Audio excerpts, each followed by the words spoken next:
Well, I know I'm very late to the party here, but I've been sitting here thinking about this for a very long time, and I've seen so many responses that I feel like I have to throw my hat in the ring here and talk about this topic.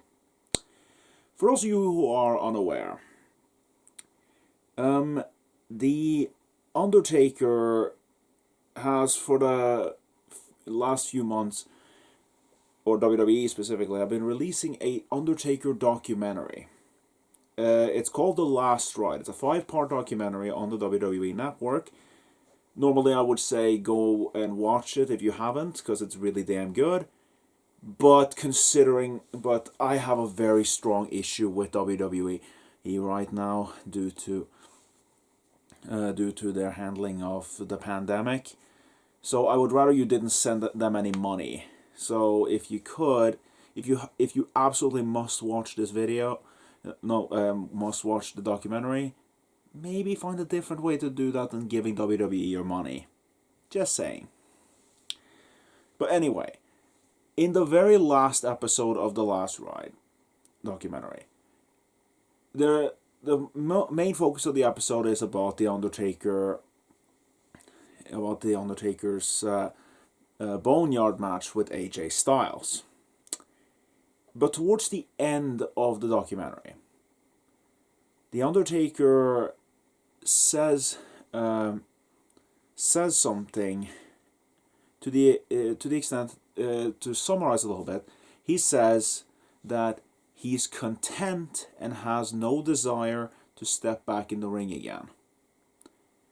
This has led many to believe that is officially the Undertaker has announced his retirement. That is what people seem to think.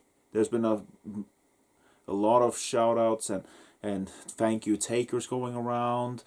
SmackDown was dedicated its whole a whole part of it to the Undertaker, as a tribute to the Undertaker. Though I question them doing it out of an actual tribute to the Undertaker, rather than the fact that so many of their superstars were recently just went off TV, either because of COVID, either because they've tested for COVID, or because they want to stay away from it.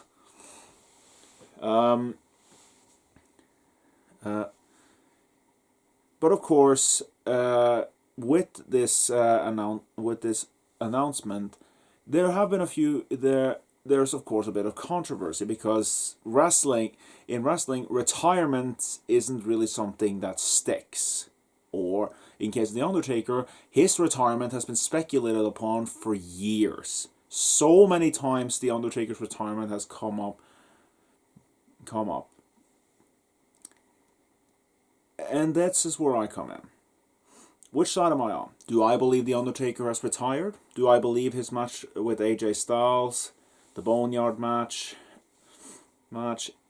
is officially his last one? Is he finally retired? Is he done with professional wrestling? Is he finally able to retire in peace?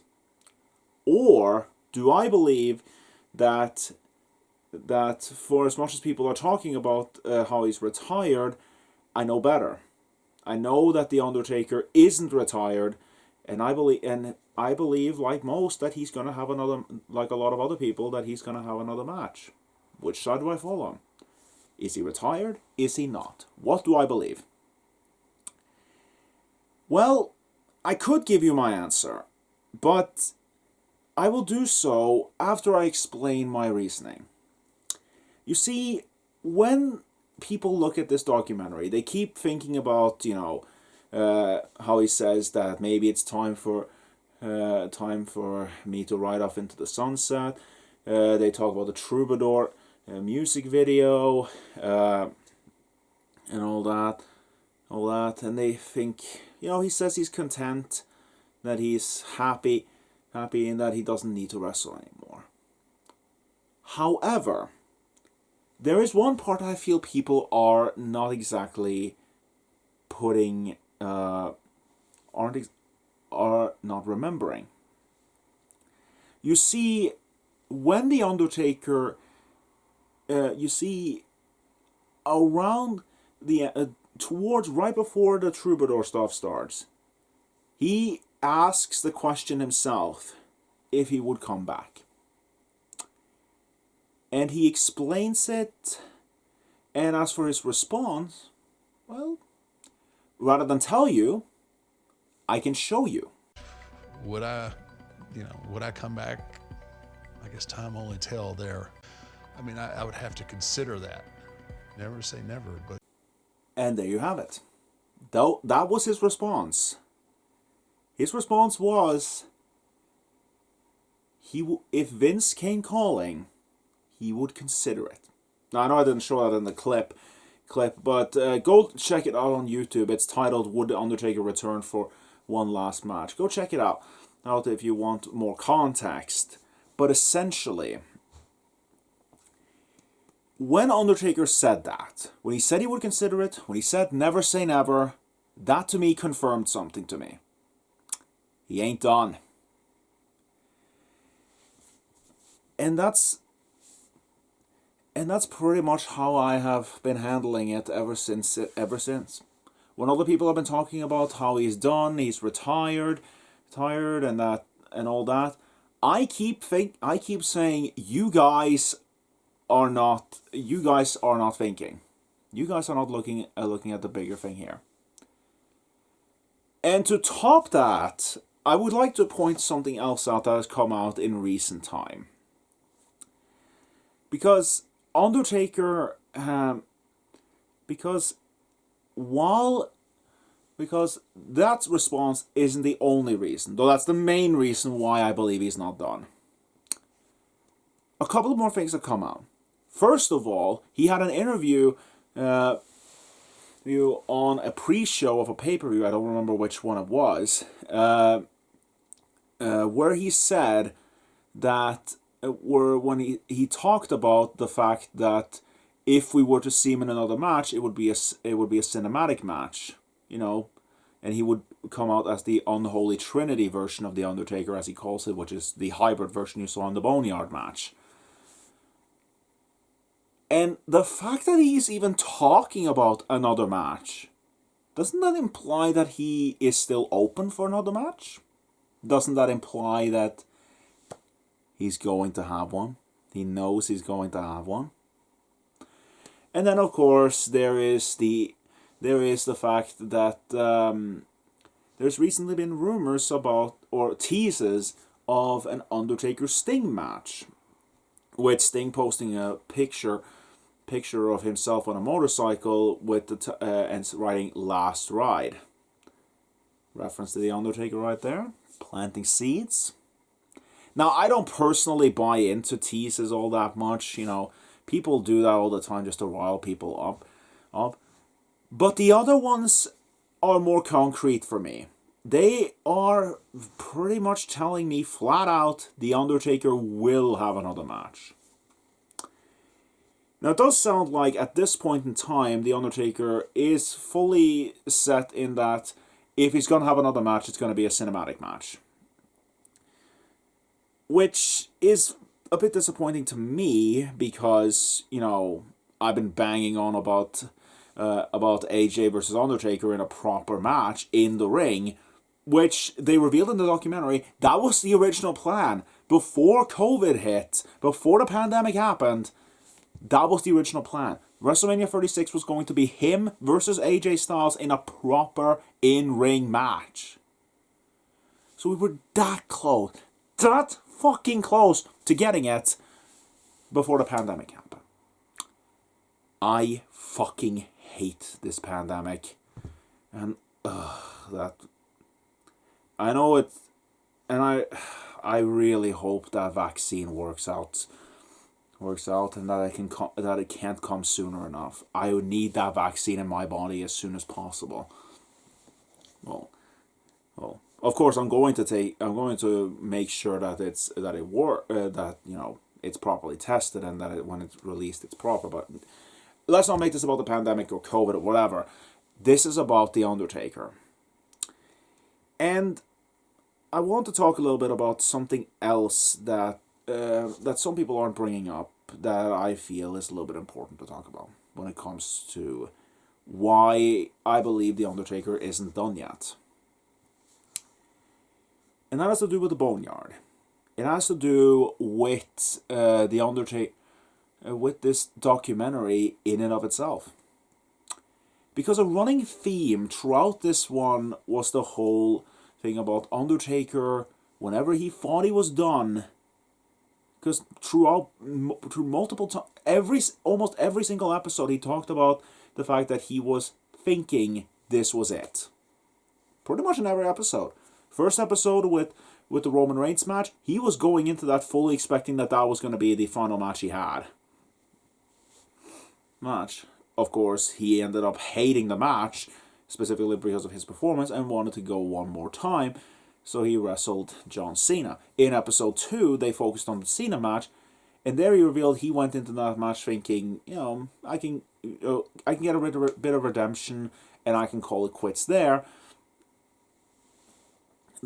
However, because the match was so short, he thought, I think I still got one more match in me.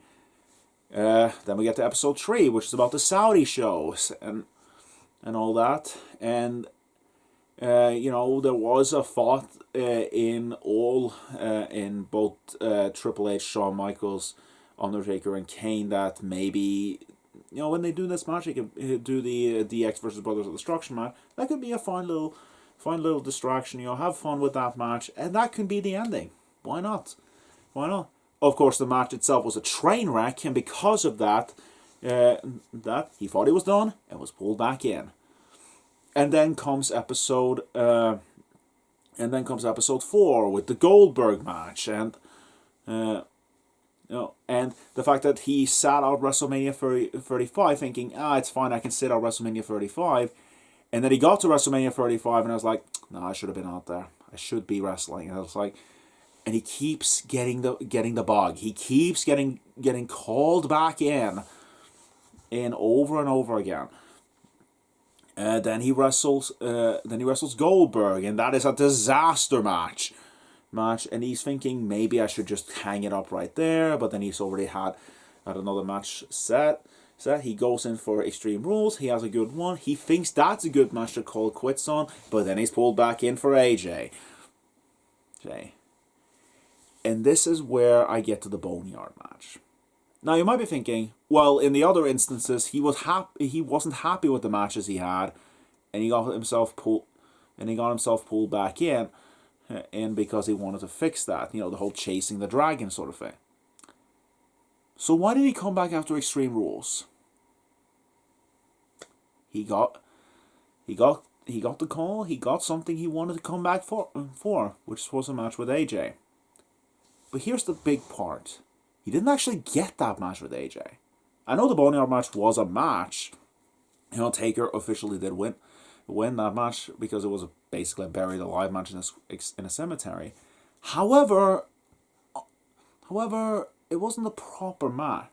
And one thing that they focused a bit on in the 5th episode was the whole thing that Undertaker really appreciated the crowd. Like, the crowd was a big reason why he got so invested in it. He talked about how he always took, like when he had some house show matches and all that, he always took time to stay a bit after the match to really appreciate the crowd and show gratitude towards the crowd and thank them and all that, because he thought he might not get the chance again in case he would never wrestle in that building again. And then we get to the Boneyard match, and it's supposed to be a match in the ring in front of all the fans at WrestleMania 36. But then, of course, the pandemic happens, and there's no fans. If they hadn't done the Boneyard match, he would have had to wrestle AJ in front of nobody. And so he didn't get a chance to end his career. So if the Boneyard match was his last one, he didn't get a chance to end his career in front of a crowd. He didn't get a chance to say goodbye to the fans because he had to do so in a match where the only people who got to see it were the people filming it as well as the participants, and Is that really where he wants to call it quits? And another part, and more from from the final episode, is he talked about how the filming of the Boneyard match happened. And one key part that I took some thought about. He talked about how filming the Boneyard, while he enjoyed the final product, he thought the match itself was great and all that. He loved the Boneyard. But actually making the Boneyard match was hell. He talked about how it felt so wrong doing the match because he would work up some adrenaline during the filming and then he would have to stop and set up for the next scene. And he would calm down. The adrenaline would dissipate and he would start feeling aches again. He would start actually feeling the aches that normally he wouldn't feel until he comes backstage after the match because the adrenaline is so high. Also that point in the match where he crushes a hearse window and he starts bleeding, that wasn't meant to happen. So they had to stop that and they had to pull glass out of his arm and that really hurt him. And then to top all of it off, there is the big revelation that really, really might have tainted the match for him. During production of the Boneyard match, his brother died of a heart attack. Like Mark Calloway's real brother, I think it's called Tim Calloway or something like that. I might be wrong. I'm sorry I'm sorry if I got the name wrong at the moment. I didn't bother checking it up at the moment.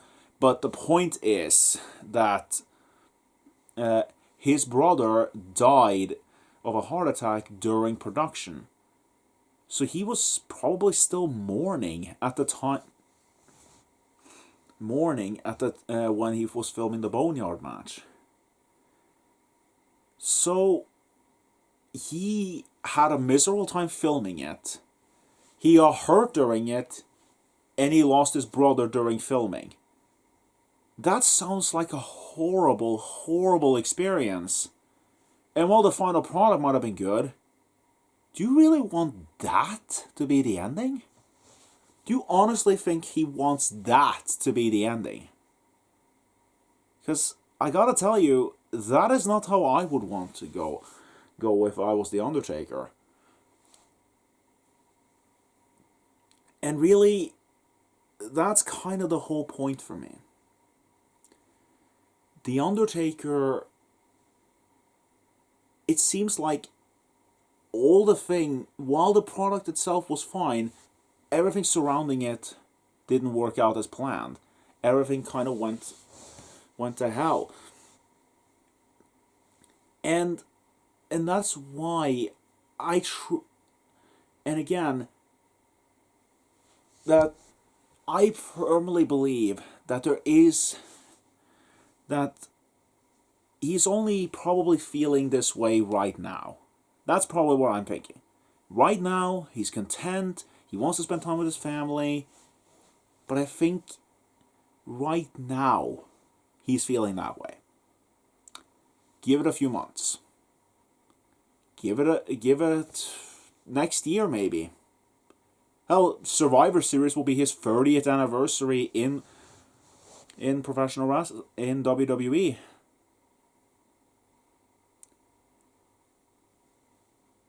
Don't you think he would want to show up for that? And even if he doesn't, do you honestly, really, truly believe that The Undertaker is truly done?